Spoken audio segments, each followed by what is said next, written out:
पिछले 3.5 साल में रुपए की कीमत 10 रुपए गिरकर 80 से 90 रुपए प्रति डॉलर हो गई। ये अब तक की रिकॉर्ड गिरावट है। एक्सपर्ट्स मानते हैं कि आरबीआई के कोई दखल न देने की वजह से डॉलर के मुकाबले रुपया कमजोर होता गया। नमस्ते, मैं हूं अक्षय।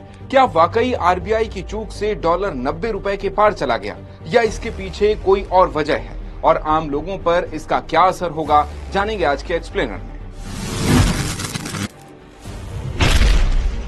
सबसे पहले तो ये जानते हैं कि पिछले कुछ सालों में रुपया कितना तेजी से गिरा।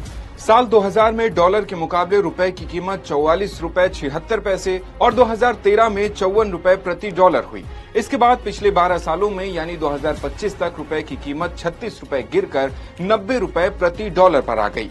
लेकिन डॉलर के मुकाबले रुपए की कीमत कैसे गिरती है? डॉलर की कीमत सोना चांदी की तरह तय होती है। अगर एक दिन में बहुत लोग डॉलर खरीद रहे हों तो डॉलर महंगा हो जाता है और अगर कम लोग खरीदें तो सस्ता। कई बड़ी कंपनियां सोना, तेल या इलेक्ट्रॉनिक्स के सामान का इंपोर्ट एक्सपोर्ट डॉलर में करते हैं। इसके अलावा आरबीआई भी डॉलर की कीमत को कंट्रोल करने के लिए इसे बेचता या खरीदता है। अब जानते हैं कि इस साल ऐसा क्या हुआ जिससे रुपया गिरता चला गया। तो इसके पीछे 4 बड़ी वजह है। पहली, रिकॉर्ड व्यापार घाटे से डॉलर की कमी हो गई। व्यापार घाटे का मतलब है कि भारत बेचने के बजाय बाहर से ज्यादा सामान खरीद रहा है, जिसके लिए डॉलर में पेमेंट करना पड़ता है। जितना ज्यादा डॉलर बाहर जाएगा, रुपया उतना कमजोर होगा। इसी साल अक्टूबर में भारत का इंपोर्ट 16.6% बढ़कर 76.1 अरब डॉलर हो गया। दूसरी तरफ भारत का एक्सपोर्ट 11.8% गिरकर 34.4 अरब डॉलर रह गया, जिससे भारत में कम डॉलर आया। रुपया गिरने की दूसरी वजह यह है कि विदेशी निवेशकों ने भारतीय शेयर मार्केट से डॉलर निकाले।